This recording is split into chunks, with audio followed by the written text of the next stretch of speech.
আসসালামু আলাইকুম বন্ধুরা, এই দুপুরে আপনাদের জন্য পেঁপে কেটে নিয়ে চলে আসলাম।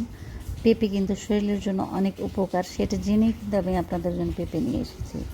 পেঁপে খেলে পেট ভালো থাকে, শরীর ভালো থাকে, আসলে পেটটা পরিষ্কার হয়। আমরা অনেকেই জানি যে পেঁপে যখন খাই পেটের গ্যাসগুলো যেন বেরিয়ে যায়, সে কারণে পেঁপে খাই। আর পেঁপে খেতে আমার খুব ভালো লাগে, আমি খুব পছন্দ করি, কিন্তু আমার বাচ্চারা পেঁপে খায় না, তাদের যেন কেন অপছন্দ, আমিও এটা জানি না।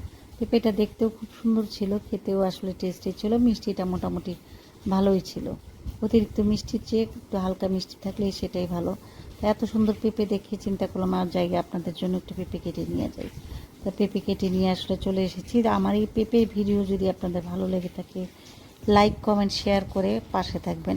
আরেকটা জিনিস হচ্ছে, পেঁপে কিন্তু আপনার ফ্যাট, মানে যদি কাঁচা পেঁপে খেতে পারেন খালি পেটে, শরীরের ফ্যাট কমে, পেটের গ্যাস কমে, এবং অন্যান্য মানে যেটা আমরা বলি যে আমাদের যাদের বাথরুমের সমস্যা আছে, যাদের কোষ্ঠকাঠিন্য আছে, তারা